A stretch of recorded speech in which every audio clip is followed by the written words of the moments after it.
We have a lot to get to, and we do not want to waste any time, so let's bring out the former President of the United States, the Republican nominee for President, former President Donald Trump.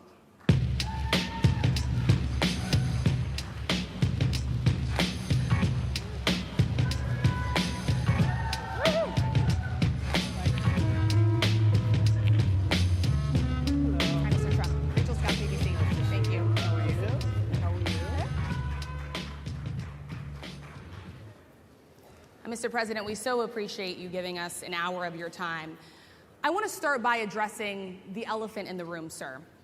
A lot of people did not think it was appropriate for you to be here today. You have pushed false claims about some of your rivals, from Nikki Haley to former President Barack Obama, saying that they were not born in the United States, which is not true. You have told 4 congresswomen of color who were American citizens to go back to where they came from.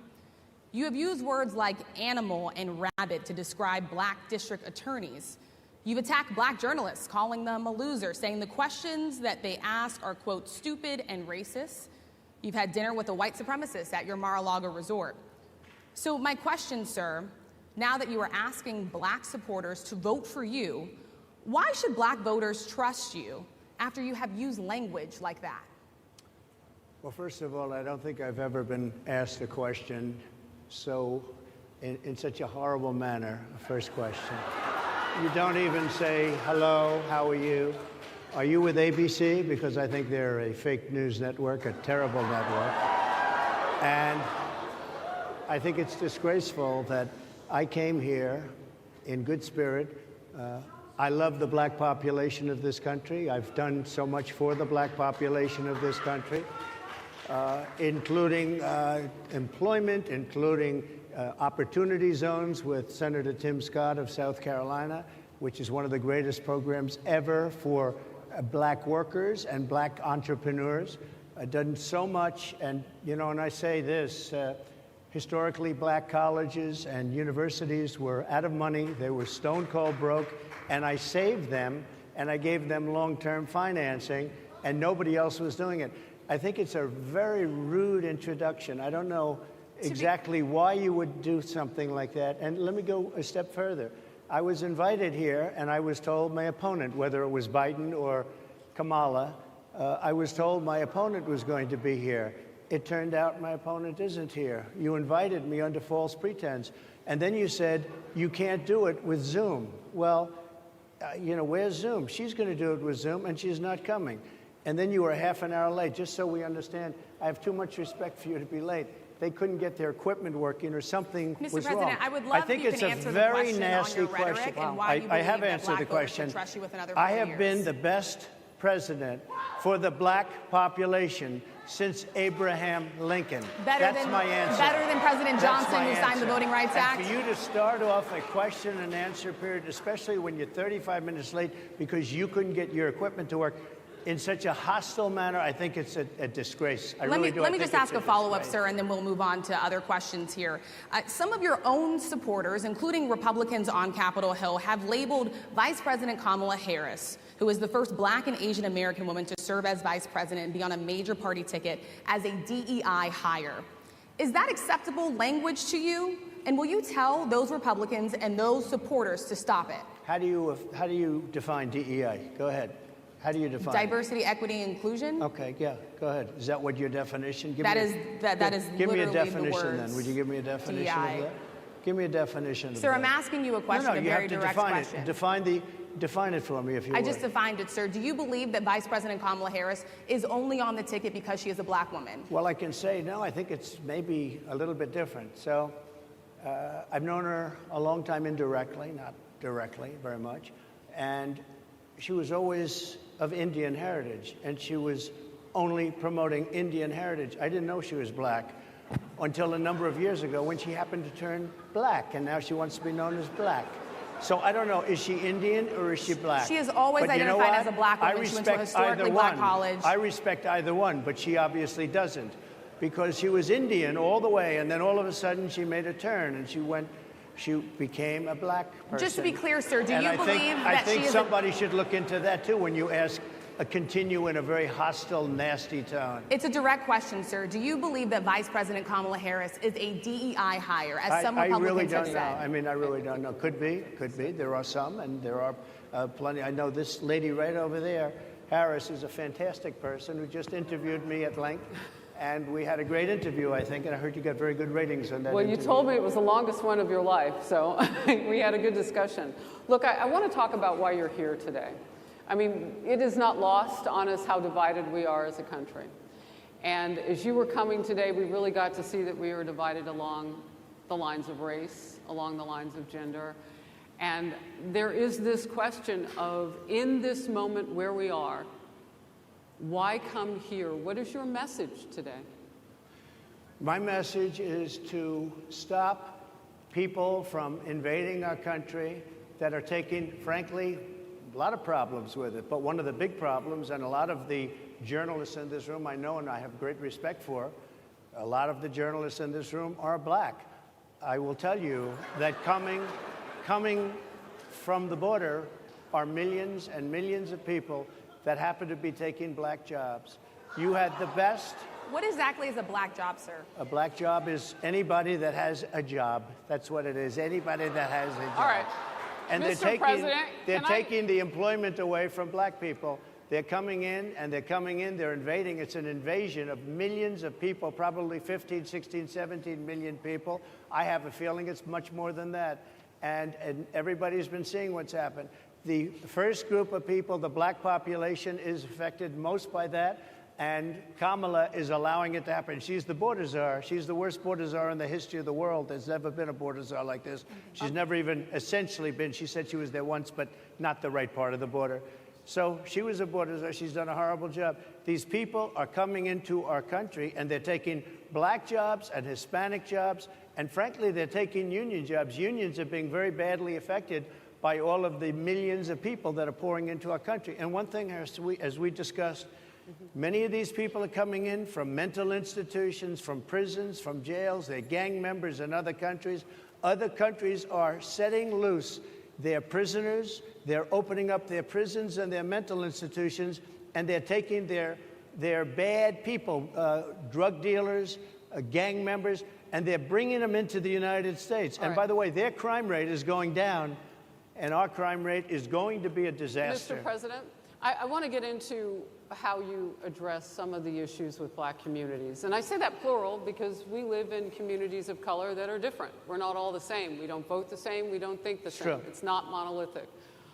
So as you come here today, I want to talk about something that bursts. And this is the weight of the inflation on this country right now. The nonprofit Money Management International recently released data from its mid-year analysis that we have found a 52% rise in people who are seeking counseling for being in credit debt. They're paying for food that is sky high on their credit cards, and now they can't pay that off. The credit counseling nonprofit MMI, as I said, is saying now that they've seen surges that they haven't seen since we were in a pandemic of people in financial trouble. Much of that falls on the shoulders of single moms, single black moms, when you look statistically. Yeah. How do you turn it around? What's your plan for the black community when it comes to money? So, first of all, it's very hard to hear you for whatever reason because of the fact that they have bad equipment, because I guess, this woman was unable to get the right equipment. But it's very hard for me to hear you, but I can hear every other word. It's very difficult, actually. But so I don't know if they can fix it or do something with it, but I'll do the best I can with it. The inflation is absolutely destroying our middle class, our working class, virtually every class. Inflation is a disaster in our country. Inflation is a country buster. It breaks every country. And we had, in my opinion, the worst inflation we've had. They say it's 58 years, but I think it's much more than that. It's been devastating. And if you just take a look at a lot of things they don't include, like interest rates. Interest rates went from 2.4% to 10%, and you can't get the money. People can't buy houses. They no longer have the American dream. Young people, young black people, they don't have the American dream anymore. They can't buy a house. They can't borrow the money because of the cost of the money. They can't buy it because of the cost of housing, because of the cost to build it, because of inflation. Inflation is a disaster, and it's destroying our country, and it's destroying the black community probably as much or So what do more you do? than any What's your plan? You know what we have to do? We have to bring down the cost of energy, and that's going to bring down the cost of inflation. This was all started with a bad energy policy by Joe Biden. By the way, just if I might, I was running against a man named Biden. You probably saw that. And he was losing very badly in the polls, and then he had a rather bad debate. I would say it was a bad debate. I would say it was one of the worst debates in history. And his poll numbers crashed. And instead of saying, you know, let's keep going and maybe something happens the other way, they said, oh, we're going to replace him. Let's just replace him. That's like you're in a fight, a prize fighter's in a fight. He's not doing well. You say, let's bring in another fighter. So our whole campaign was steered toward him, and now we have to steer toward him. But ultimately, it's the same because they have bad policy. They have policies of open borders, unbelievable open borders, horrible energy policies.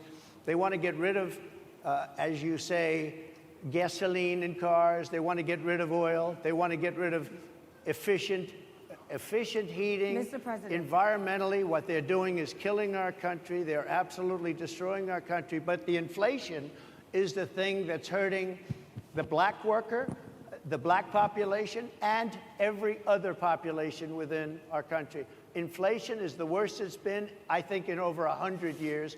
And they'll fact check it. They'll say it's only 58. Whatever it may be, they don't add all the numbers. They don't add the really bad numbers, and you can check that too.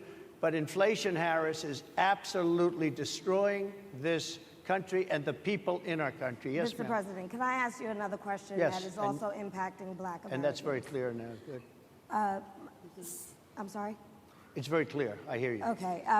So Sonia Massey, someone from Illinois, an unarmed black woman, was shot the other day in her home by a deputy sheriff. The deputy has since been charged with murder. You've said police would get immunity from prosecution if you win. Why should someone like that officer have immunity, in your opinion? Immunity? Immunity. I don't know the exact case, but I saw something, and it didn't look good to me. It didn't look good to me. Are you talking with the water, right? Yeah, well, police unions are not backing this person either. Okay. But again, why would... They're going to be charging the officer. I guess they're charging the officer. So why should he receive immunity? Well, he might not. I mean, it depends. It depends on what happens. I'm talking about people that are much different cases than that. We need people to protect ourselves. And by the way, in Chicago, as an example, a few weeks ago, July 4th weekend, they had 117 shootings and 17 deaths. Nobody wants that. Nobody wants that. We need to have our police officers have the respect and dignity back. In this particular case, I saw something that didn't look good to me. I didn't like it. I didn't like it at all. So can you get a little more specific back to the immunity question? Who would make those distinctions? Well, right now, for the most part, people are protected by their unions, by their police unions, or by their police departments. But I'm saying if I felt, or if a group of people would feel that somebody was being unfairly prosecuted because the person did a good job maybe with crime, or made a mistake, an innocent mistake. There's a big difference between being a bad person and making an innocent mistake. But if somebody made an innocent mistake, I would want to help that person. What would those exceptions be? What would determine You an go innocent after mistake? somebody, and it's a very close call, and it's very dangerous. And you know, they have the policeman's life and woman is a very difficult thing because sometimes you have less than a second to make a life and death decision, and sometimes very bad decisions are made. They're not made from an evil standpoint, but they're made from the standpoint of they made a mistake. So I want to follow up really quickly. I find it interesting because you do talk about reining in prosecutors, especially when it comes to prosecutors that are prosecuting you. Why doesn't that skepticism apply to law enforcement? Well, I've been prosecuted because I'm a political opponent of two people that have weaponized our justice system. I've been prosecuted. I just won the big case in Florida. Everyone said that was the biggest case. That was the most difficult case. and I just won it. Now, Biden has a similar case, except much worse. I was protected under the Presidential Records Act. Biden wasn't, because he wasn't president at the time, and he had 50 years worth of documents, and they ruled that he was incompetent, and therefore he shouldn't stand trial. And I said, isn't that something? He's incompetent, and he can't stand trial, and yet he can be president. Isn't that nice? Mr. President, but they released him on the basis that he was incompetent. They said he had no memory, and he was a nice old guy, but he had no memory, and therefore we're not going to prosecute him. I won the case, and it got very little publicity. I didn't notice ABC doing any publicity on it, George. We covered you extensively, sir. I'd love to move over on to I different didn't topics notice you now. do any publicity on it at all. I won the case, the biggest case. This is an attack on a political opponent. I have another one where Sir, I have if you a don't mind, I'd hostile love judge. to we have you for a limited time, sir. I'd love to move on to different No, topics. excuse if you. we You're the can. one that held me up at 35 minutes, just so you understand. If we can move on now to the state of the race, sir, I want to get back to the campaign. Senator JD Vance is your running mate. He's had a lot of controversy lately, and I want to read you a few things that he has said in the past. He said the Democrats running the country are a bunch of childless cat ladies who are miserable at their own lives and the choices they've made, and so they want to make the rest of the country miserable too. He's not talking here about how great it is to be a parent. He's attacking what he says are the choices people are making to not have children. Did you know that he had these views about people who do not have children before you picked him to be your running mate, and do you agree with him? No, I know this. He is very family-oriented, and he thinks family is a great thing. That doesn't mean he thinks that if you don't have a family, it's not. I know people with families. I know people with great families. I know people with very troubled families. And I also know people with no families. They didn't meet the right person. Things happen. You go through life, you don't meet the right person. But he's not just talking about families here. And he also some of says those that people that don't have children should get less votes than those that do. I'm just speaking for myself. Is that your and I campaign think position? I'm speaking for him, too. He strongly believes in family, but I know people with great families. I know people with not great families that don't have a family, and the people without the family are far better. They're superior in many cases, okay? He's not saying they're not. What he's saying is that he thinks the family experience is a very important thing. It's a very good thing. But that doesn't mean that if you grow up and you grow older and you don't meet somebody that would be wonderful to meet and would have been good, that that's a bad thing. He's not saying that. My interpretation, you'll have to ask him, actually, but my interpretation is he's strongly family-oriented, but that doesn't mean if you don't have a family, there's something wrong with it. Just Mr. one last President? point, and then we'll move on. Just one of the bedrock principles of American life is one person, one vote. Senator JD Vance has suggested that someone who has children should have more votes than a person who does not have children. I just want to be clear here. Is that the position of your campaign? Well, no, but it's not something I have ever heard before. I can tell you this. Right now you have illegal aliens coming into our country, many from prisons and many from mental institutions, and they want to give them votes. I don't think they should have votes. They came into our country illegally, People and who they're are only taking the American vote away citizens from are all allowed of the to vote, people sir. in this room that have been here a long time, that have worked hard, that in many cases, and you'll see this happening, if I'm not elected, you're going to see it happening. If I am, you're not going to have any problem. But you're going to see it happening a long time. You're going to see the people in this room and people outside of this room are going to be losing their jobs to people that have come into this country illegally. Mr. President, can we stay with just kind of the state of the race right now? Because I felt like that vice president question, candidate question was right in there with that. So let's talk about JD Vance for a little bit. He's had some stumbles out of the gate. I don't know if you're hearing what we hear as reporters, but it's been a tough couple of weeks for him. Why did you choose JD Vance? Why did you choose him? And I'm having a hard time hearing, too. I chose know him everybody because, out there can, but it's I'll hard tell to you hear. why. I chose him because he's a very strong believer in work and the working man and woman, and especially the working man and woman who have been treated very unfairly, because you have many of them in this room. But you have many of those people, they were treated very unfairly. They worked very hard and they were treated unfairly. He wrote the book that became a bestseller. The movie became a smash hit. He's a very smart guy without the benefit of having a family that has contacts, like a father that was well connected. He got into Yale Law School. He graduated in 2 years from Ohio State, summa cum laude. I mean, you take a look at, you know, his career has been an amazing career. He started off at a level with a difficult family situation, very difficult with the mother and the father and everything else. He ends up going to Yale Law School and was one of the top students, became the head of the Law Journal. I mean, that's an amazing thing. He's a 4-year, he was in the military with great distinction for 4 years, got out, went into business, became successful in business, very successful in business, actually, did public offerings and other things. And I have to believe in that. I mean, he's somebody that was born in a rough situation. Most of the people know that situation because it was very well documented in his book. And I have a lot of respect for somebody that can get into Yale and become one of the best students in Yale, that meets a young woman at Yale who was also outstanding, and they get married, they have a beautiful family. But he had he's made himself an amazing life. He then goes to Ohio, lives in Ohio, and he had my endorsement. That helped. But he wins the Senate. He becomes a United States Senator. So he's a United States Senator. So Harris, like I respect you for your success, I respect people for their success.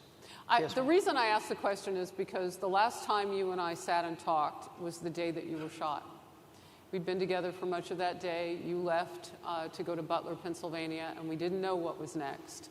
Yeah. And 2 days after that... I cannot understand. Your microphone I know, is so it is really hard for me to understand you, too. I can understand you perfectly. Because she's closer. I can understand you. I'm happy to hear that, sir. But I can't really understand, Harris. I have a few more questions. Because of the distance, and the mics are really in lousy shape, but I cannot understand Are you asking a question? what you're saying.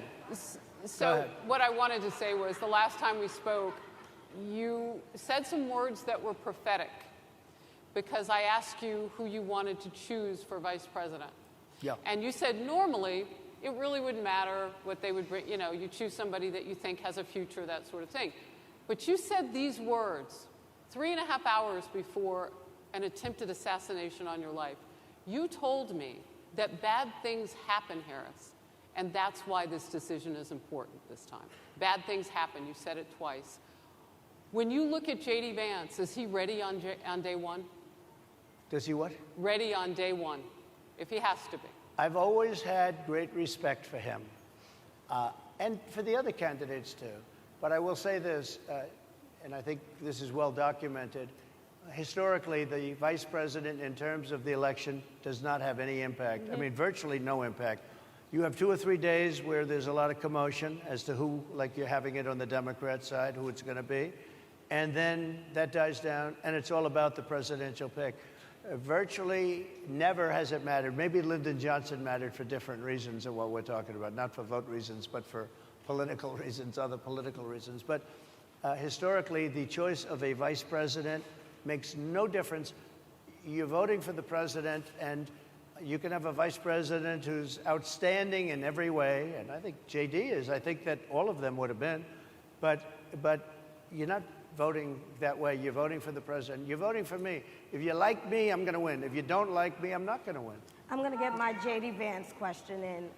JD Vance? I'm going to get my JD Vance question in. To your point and to Rachel's point, he, has a lot of opinions about childless women like myself or divorced people like yourself. Do you think, my point is here. But at least it was said in a friendly manner. My point is, do you think the Republican Party is getting a little bit too judgy about people's lives when you think about abortion or when you think about what JD Vance is saying? I don't think, look, I think that the Democrat Party is really the one that has the problem. I think they're radical on abortion because they're allowing abortion in the 9th month. They're allowing the death. But I think it's they're about allowing freedom, the death of a baby after the baby is born, based on the governor of Virginia. In every state in the country. Based on the governor of Virginia, they're allowing the death of the baby after it's born. They're allowing abortions in the 8th and 9th month. Well, Democrats have denied. I think they're right. And I think the Republican Party is actually much less. I think I've made them much less radical, perhaps, but the Republican Party, what we're doing is bringing it back to the states where everybody wanted it. Democrats, Republicans, liberals, conservative, everybody wanted abortion brought back. They didn't want Roe v. Wade in the federal government. They wanted it, everybody But the wanted majority it of back. Americans oppose Excuse Roe me. v. Wade being overturned. They Multiple don't know polls have about showed that, this. sir. Right now, they're voting. It brought it back to the states. Now, I happen to believe in the 3 exceptions. Ronald Reagan believed with rape, incest, life of the mother. I do. I think most people do. I think most Republicans do also. But if you take a look, right now they're doing, it's an amazing thing, out of the federal government, it's in states, and people are voting. And I will say, Ohio is, let's call it a more liberal version, has been approved. Kansas, the same thing, a little bit surprising to a lot of people. But the people are now voting. And it's taking this issue that's been going on for 52 years and has torn our country apart, and it's giving it to the people to vote on. And they're voting. And many states have already voted. Others are in the process of voting. And it's bringing it back to the people and a vote of the people. And it's not at all radical. And again, you have to follow your heart. I happen to believe in the 3 exceptions. Most people believe in the 3 exceptions. Most Republicans believe in the exceptions. But they don't want to see an abortion in the 9th month or the 8th month. Almost everybody agrees to that. And they certainly don't want to see, in the case of the governor of Virginia, the former governor, I might add, who said, we set the baby aside and then we decide what to do. Meaning, what do? We execute the baby. That's a radical, horrible position. And some people want that. I don't want it. Most people don't. Thank you. Can I just pivot really quickly to another question about, you brought up health, Harris. You're an active man. We see you golfing all the time. But if you win, you'll still be president at 82, which is older than Biden is right now. But not mentally. Look, mentally. Here's the question. He's shot. But most people, would you consider? Most people, I know many people in their 80s and their 90s that are in great shape. Some of our greatest leaders. You look at throughout the world history, the greatest leaders, some of the greatest leaders in the world were in their 80s. But here's the question. Would you consider stepping down if you felt that your health was declining? Or would you? Oh, absolutely. And who would I think I'd know. How would you make that decision? I think I'd know. Look, if I came onto a stage like this and I got treated so rudely as this woman treated me. Oh, my goodness. And I'm fine with it because she was very rude, sir. Very rude. That wasn't a question. She didn't ask me a question. She gave a statement. That wasn't a question. I repeated your statement, sir, actually. You said you would. You would Oh, make that absolutely. decision If I to step thought down. that I was failing in some way, I want people to be sharp. I'll go a step further. I want anybody running for president to take an aptitude test, to take a cognitive test. I think it's a great idea. And I took 2 of them and I aced them. Well, I took 2 of them. But let me ask you. I would like to have people running for president, and I don't mean because they're 75 or 85. I think anybody running, I'd like to do it. People say it's not constitutional. I would like to have something passed where you can do it. I think we should know. I mean, I've watched what's happened in the last couple of years under this gentleman, and our country is a mess. We have inflation. We have the millions of people falling in. We have Afghanistan, which was the worst, most embarrassing moment in the history of our country. What he has done to our country, and her too, what they've done to our country, she has been a horrible vice president. She's considered the worst vice president in the history of our country. Mr. Don't mean President. to interrupt you, but would you consider taking the cognitive test? Mr. President. I would love to do it. And make it public. Well, I've already taken 2 of them, but I'll do it again. Mr. President, how do you intend to... I suggested, Harris, that let's take one.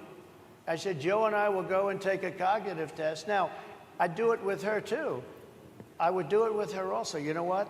She failed her law exam. She didn't pass her law exam, so maybe she wouldn't pass the cognitive test. Mr. President... Are you saying she wouldn't pass? Just to be clear, I'm just giving you the facts. To be clear, you don't think Harris... How do you intend... She didn't pass her bar exam, and she didn't think she would pass it, and she didn't think she was going to ever pass it. And I don't know what happened. Maybe she passed it. She did pass it. There's a man over here. I think he must work for her. Mr. President, I would love to ask you about January 6th. You've called yourself the candidate of law and order. Yeah. When Time Magazine asked you if you would consider pardoning all the rioters, you said, yes, absolutely. Sure. You called them patriots. 140 police officers were assaulted that day. Their injuries included broken bones, at least one officer lost an eye, one had 2 cracked ribs, 2 smashed spinal discs, another had a stroke. Were the people who assaulted those 140 officers, including those I just mentioned, patriots who deserve pardons? Well, let me bring it back to modern day. Like about 5 days ago, we had an attack on the Capitol, a horrible attack on the Capitol. You saw the people that were protesting and spraying these incredible monuments, bells, lions, all these magnificent limestone and granite with red paint, red spray paint, that will never actually come off, especially in the limestone. It will never, I'm a builder, I know about this stuff. It'll never, you'll see it in 100 years from now. They viciously attacked our government. They fought with police. They fought with them much more openly than I saw on January 6th. What's going to happen to those people? What's going to happen to the people in Portland that destroyed that city? But sir, my question is on those. What's going to happen to the people that tried to burn down? My question is on those rioters who assaulted officers. You have to would you pardon what's those going to people? happen? Oh, absolutely, I would. You would pardon those? If they're innocent, I would pardon them. They've been convicted. And by the way, the Supreme Court just well, they were convicted by a very tough system. How come the people that tried to burn down Minneapolis, how come the people that took over a large percentage of Seattle, how come nothing happened to them? How come the people sir, we're talking about people that were seen beating officers with flagpoles, dragging them down the stairs. They're on video. Have you seen that video, sir? Oh, really? Well, they you would pardon those rioters? They shot a young lady in the face who was protesting. They shot her in the face. You know, nobody died that day. You do know that. But people died in Seattle. Nobody died, but people died in Minneapolis. You know people died in Minneapolis. And nothing happens, and nobody ever talks, and nothing happens to those people. But you went after the J6 people with a vengeance. And I'll tell you what about the cops that were, and I'm all for the police, as you know, but what about the police that are ushering everybody into the Capitol? Go in, go in, go in. What about that? Look, nothing is perfect in life. But you have people from Minneapolis, you have people just from 5 days ago in Washington, D.C. They were having fistfights and fighting with the police. They were spraying and destroying. They were desecrating our monuments in Washington, D.C. 5 days ago, and nothing happened to them. And you can't have two systems of justice. That's why they went after me as a political opponent, because they felt they couldn't win without doing that. And we're going to win our cases, and we're going to be vindicated. But I have to spend a lot of time on that and money. That's what they want. After the election, they won't care. Although in my case, I think they probably will, because the hatred is pretty deep. But I'll tell you, they went after me as a political opponent. That's never happened in our country before, and it sets a terrible, terrible precedent. What do you do on day one if you win? What's your first thing? What do? I close the border. And I do two things, because I can do a lot of things simultaneously. I close the border. We don't want people coming in. We want people to come in, Harris, but they have to be vetted. They have to be checked. They have to come in legally. I want people to come into our country, but they have to be vetted. They have to be checked. So when you say, what do? That, and I drill, baby, drill. I bring energy way down. I bring interest rates down. I bring inflation way down, so people can buy bacon again, so people can buy a ham sandwich again, so that people can go to a restaurant and afford it. Because right now, people can't buy food. Your grocery bills are up 40, 50, 60%, right? She's agreeing to me. Oh, she's agreeing. Thank you. I like you very much. Mr. President, I think we are. But it's true. Your grocery bills are up. And then they're mandating that you buy an all-electric car. You know, Elon Musk endorsed me, and he's a friend of mine. He's a good guy. He's a smart guy. But I'm against everybody having an electric car, okay? I'm very much against that. You have to be able to, if you want a hybrid or if you want a gasoline-propelled car.